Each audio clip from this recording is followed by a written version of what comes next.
Bonjour à tous et bienvenue pour cet épisode de Au micro de RTI présenté par Valentin Floquet. Et cette semaine, à la place de Grain de Business, je suis en compagnie de Virginia Chuang, qui est une Taïwanaise qui vit depuis plusieurs années maintenant en France, plus ou moins 20 ans, et qui contribue depuis des années à la gastronomie taïwanaise en France, avec notamment, au tout début de son expérience dans ce métier, l'expérience de la création du restaurant Zhenzu à Paris, qui a été pendant plusieurs années vraiment un repère de la culture taïwanaise et aussi de la gastronomie, avec les premiers bubble tea, les premiers thé boba qui ont été vendus à Paris. Donc cette expérience culinaire lui donnera beaucoup d'expérience, et dans cette première partie on va parler surtout de son expérience à elle, de son histoire, et on parlera la semaine prochaine de ce qui m'a fait vouloir l'interviewer, qui est son livre Easy Taiwan qu'elle vient d'éditer et qui est le premier livre de recettes taïwanaises édité en français et en France. Donc on en parlera la semaine prochaine plus en détail, et cette semaine on va parler plus de son histoire. Donc je vous propose d'accueillir tout de suite Virginia Chuang. Bonjour tout le monde, c'est Virginia Chuang, 我是庄慧晶，大家好。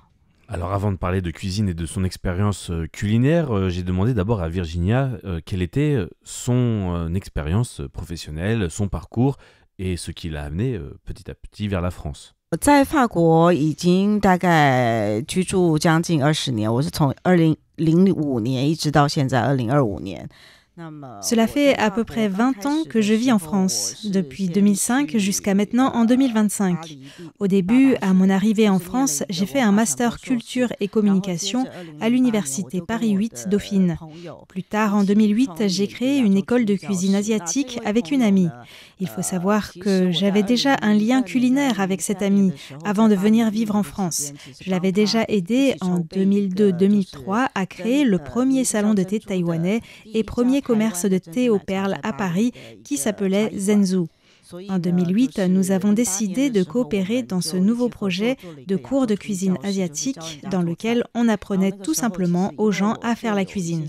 À l'époque, j'avais déjà dans l'idée de vouloir faire la promotion de la cuisine taïwanaise, et il faut savoir qu'à l'époque, les Français n'étaient pas encore très familiers avec la cuisine taïwanaise. Donc, nous avons décidé de le faire à travers des cours de cuisine. Par la suite, nous avons combiné un restaurant aux classes de cuisine, puis en 2015, mon associé est rentré à Taïwan pour travailler, donc j'ai changé le nom du concept et du restaurant qui s'appelle Foodie Jiababwe. Dans la partie restaurant, j'ai voulu me concentrer sur la promotion de la gastronomie taïwanaise encore jusqu'à aujourd'hui. Puis l'année dernière, en 2024, une édition française m'a contactée pour écrire mon premier livre de recettes taïwanaises. Il s'appelle Easy Taiwan et il présente quelques recettes de plats taïwanais. Easy Taiwan, 然后介绍台湾的菜。 Alors pour retracer un petit peu l'histoire de Virginia, peut-être qu'on peut parler aussi de ce fameux restaurant Zhenzu dont j'ai parlé dans l'introduction, qui est vraiment, pour tous ceux qui connaissent un peu la culture taïwanaise depuis quelques années maintenant, a été vraiment, vraiment un lieu de vie de la culture taïwanaise, avec 2-3 plats taïwanais, des nouilles au bœuf et plein de choses comme ça, mais aussi les fameux bubble tea, ou encore aussi pas mal d'activités, de rencontres autour de la culture taïwanaise. Donc c'est un lieu quand même qui a été très marquant en termes de gastronomie taïwanaise, parce que ça a vraiment été le premier, très longtemps avant les autres, et ça a vraiment marqué quelque chose de très particulier autour de la culture taïwanaise en France. Et donc Virginia a été impliquée dans la création de cet établissement, et je lui ai donc demandé quelle était un petit peu son implication et son histoire par rapport à cet endroit-là. 在2003年8月的时候，我们就是开幕了一个就是 Tout à fait, nous avons ouvert Zhenzu en août 2003. C'était une boutique qui offrait des thés aux perles. Ça n'existait pas du tout à Paris à l'époque, donc les Parisiens et les Français étaient très étrangers à ce concept. Et puis dans cet établissement, on offrait quand même un peu de cuisine taïwanaise. Ce n'était rien de très compliqué. Il y avait les fameuses nouilles au bœuf, les têtes de lion ou encore les boulettes de crevettes à l'ananas. Et même pour ce projet, il nous aura fallu beaucoup de réflexion et de préparation. Et c'est après plus d'1 an qu'on ouvrira l'établissement. On a fait beaucoup d'essais, de recettes, que ce soit pour la nourriture ou les boissons. À l'inauguration, j'ai dû passer plus de 6 mois pour faire en sorte que les gens nous connaissent. Mais après ça, Zenzou était plutôt populaire. L'emplacement du salon était plutôt particulier puisqu'il se trouvait en plein cœur de Paris, près de l'Opéra et de la Bourse, et juste à côté, c'était la rue Sainte-Anne, qu'aujourd'hui tout le monde connaît pour ses restaurants japonais. Donc créer un salon de thé taïwanais là-bas pour une première expérience entrepreneuriale et se faire un nom a bien correspondu à notre volonté de présenter une nouvelle gastronomie. Alors c'est vrai que là où était présent Zenzou, parce que l'établissement a fermé entre-temps, c'était vraiment un endroit au cœur du quartier des restaurants japonais, hein, entre Pyramide et Bourse, vers Opéra, etc. Et c'est vrai que c'est une atmosphère assez particulière et spécifique. Si vous allez dans le 13e, vous aurez un autre type de cuisine asiatique, un autre type de restauration asiatique et une autre ambiance culturelle. Donc Zenzou était quand même incorporé dans cette culture du Japon, culture japonaise, avec un salon de thé. Cela ressemblait un peu plus à l'ambiance des restaurants autour. Et donc j'ai demandé quand même à Virginia comment elle est passée de ce restaurant à l'enseignement de la cuisine taïwanaise, qu'est-ce qui l'a fait changer. Et pour cela, elle a été obligée de remonter un petit peu en arrière et nous expliquer en fait son expérience à Taïwan et comment elle est passée de cette expérience à Taïwan à maintenant faire de la cuisine. Avant de venir en France, quand je vivais encore à Taïwan, je n'étais pas du tout dans les métiers de la restauration. J'étais plutôt dans le monde de la musique. Je travaillais dans une maison de disques. Cela faisait déjà plus de 10 ans que je faisais de la planification et je faisais aussi agent pour des artistes à Taïwan. Néanmoins, j'avais déjà un goût très prononcé pour la gastronomie. Non seulement j'appréciais déjà un bon repas, mais j'aimais aussi faire des recherches sur la façon de préparer les plats. Et c'est au début des années 2000, lors de mon premier voyage en France, même si j'avais déjà des notions de français, que je me suis rendu compte que savoir parler français était vraiment plus pratique. Alors, à mon retour à Taïwan, j'ai continué à prendre des cours de français jusqu'en 2003, où j'ai eu cette opportunité d'aller faire des études en France et d'aider à créer le restaurant dont nous venons de parler, Zenzou. Mais c'est seulement à partir de ce projet que j'ai commencé à me connecter à la cuisine de manière professionnelle.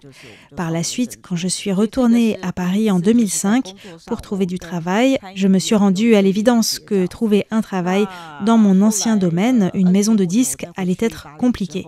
Le marché du disque commençait déjà à être en déclin en raison de la numérisation des supports. La vente des CD ou autres supports musicaux était déjà en train de chuter. Je me suis dit que ce secteur était en train de péricliter. Donc la réflexion a été de me dire, si je m'installe en France, qu'est-ce que je peux faire ? J'avais déjà cet intérêt pour la gastronomie et en 2000, 2001 et 2002, j'ai voyagé en France chaque année et la cuisine française m'avait beaucoup plu au point d'écrire un livre sur la gastronomie française en chinois en 2004. L'objectif était d'écrire un guide pour mieux comprendre comment lire les menus et de connaître les spécialités régionales. En fait, j'ai écrit ce guide en me basant sur des notes que j'avais prises pour moi-même, par curiosité, pour mieux comprendre la gastronomie française. Et puis, c'est avec le fait que mes amis me demandaient souvent des recommandations sur ce qu'il faut manger et visiter en France, et étant donné le fait que plusieurs personnes demandaient, je me suis dit qu'au final, ce serait plus simple d'en faire un livre. Donc, si on prend toutes ces aventures culinaires, on peut dire que ma relation avec la gastronomie s'est cultivée peu à peu. Et puis avec le projet du salon de thé Zenzou, l'idée de faire de la restauration mon métier me semblait de plus en plus plausible. Mais avant de vraiment m'installer en France, j'ai décidé de rentrer à Taïwan et de prendre des cours de cuisine. J'ai suivi une formation à l'université Shetian, juste à côté des studios de RTI à Dazhou, pour devenir restauratrice professionnelle. L'avantage de ce cursus, c'est que nous avions des échanges à la manière de masterclass. Des cuisiniers de différentes nationalités nous donnaient des cours. De cette manière, on avait des classes de cuisine vietnamienne, de cuisine thaï, de cuisine japonaise, de cuisine chinoise ou encore avec des grands chefs hongkongais. Cette formation a duré à peu près 3 ans et m'a permis d'apprendre la plupart des bases des principales cuisines asiatiques et cela m'a permis de m'intégrer de plus en plus au monde professionnel de la restauration.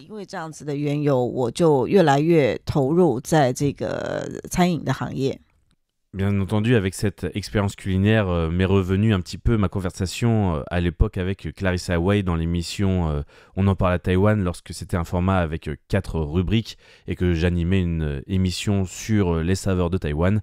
Et donc, tout cet entretien que j'avais eu avec Clarissa sur l'identité culinaire taïwanaise et quelles étaient les spécificités. Bien sûr, j'ai demandé à Virginia également son avis sur la question. 因为其实没有错，就是刚开始可能很多的法国的客人他会问我说什么是台湾料理。 J'ai commencé à me poser la question de l'identité culinaire taïwanaise en France. Lorsque les clients me demandaient ce que c'était que la cuisine ou la gastronomie taïwanaise, pour être honnête, ce n'est pas une question que les Taïwanais me posent vraiment. Mais c'est vrai que lorsqu'on est à l'étranger et qu'on parle de cuisine taïwanaise, tout de suite il faut penser à une manière assez simple de pouvoir la définir et de l'expliquer. Bien qu'il est possible de faire comprendre la différence en faisant goûter la cuisine taïwanaise aux personnes qui se posent la question, la difficulté de l'expliquer est que la cuisine taïwanaise a une origine multiculturelle. Bien entendu, il y a beaucoup de similitudes avec la cuisine chinoise, mais il y a aussi l'héritage culturel de la colonisation japonaise. Il y a aussi l'influence des connaissances des plantes des autochtones. Il y a aussi la cuisine Hakka qui a ses particularités et donc la cuisine taïwanaise, c'est toutes ces différentes identités culinaires qui se mélangent et font que la cuisine taïwanaise a sa particularité et que Taïwan a sa propre gastronomie. On pourrait dire que la cuisine taïwanaise, à travers l'héritage fort venant du continent, est un dérivé de la cuisine chinoise, mais avec les influences locales. Les plats chinois préparés à Taïwan se transforment et s'associent à la culture locale.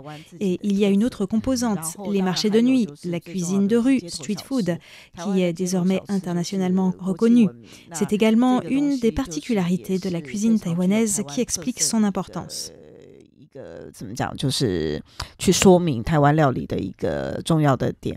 Alors, quand on parle de particularités de la gastronomie taïwanaise, personnellement, je ne peux m'empêcher de penser à cette expérience assez particulière et singulière que j'ai eue lors de mon séjour à Wulai avec ce qu'on appelle les yecai, les légumes sauvages ou les plantes sauvages et ces restaurants en fait qui ressemblent un peu à des zhechao, à ces restaurants un petit peu populaires qu'on peut trouver en ville, mais avec des légumes et des choses qu'on ne voit nulle part ailleurs.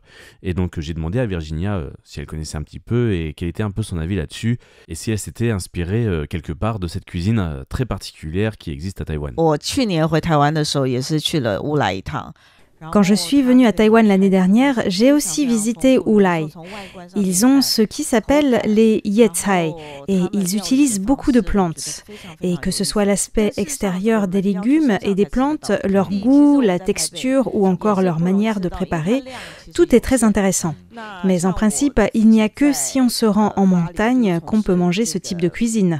En plaine, c'est rare d'en trouver, du moins à Taipei, car la production des plantes pour réaliser cette cuisine est très limitée. Pour moi, comme j'ai un restaurant et une école de cuisine en France, je trouve cela important de quand même ramener des ingrédients de cette cuisine typique de Taïwan. Et donc, par exemple, dans mon restaurant, j'utilise le poivre magao, qui ressemble beaucoup à de la verveine sauvage. J'ai aussi le piment poppy, qu'on appelle en France le piment pelé de Hualien. Comme ce genre de produits sont des ingrédients que les autres cuisines n'ont pas, le client a plus de facilité à comprendre la particularité de la cuisine taïwanaise. Pareil pour les guabao, les hamburgers taïwanais. Je ne vais pas faire des guabao innovants, je vais essayer de cuisiner la version la plus fidèle possible à celle qu'on trouve à Taïwan et qui correspondent tout à fait aux spécialités locales et au goût taïwanais. Je pense que c'est important pour le moment de donner une base aux gourmets français de ce qu'est la cuisine taïwanaise et une fois qu'un grand nombre de Français comprennent cette particularité, alors je pourrais développer des choses plus innovantes, voire même faire de la cuisine fusion. Car il y a beaucoup d'opportunités de développement dans le mariage des goûts français et des goûts taïwanais. Ce développement est une manière importante de faire connaître une culture culinaire.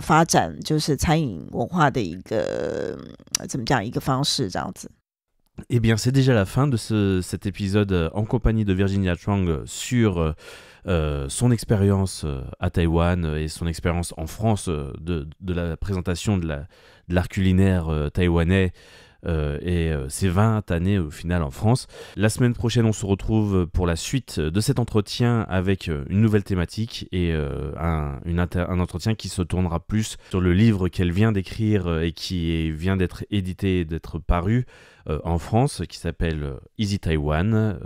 C'est édité par Mango Édition et on en parlera plus en détail la semaine prochaine sur l'inspiration, comment écrire un livre culinaire alors qu'il n'y a aucune référence existante en français.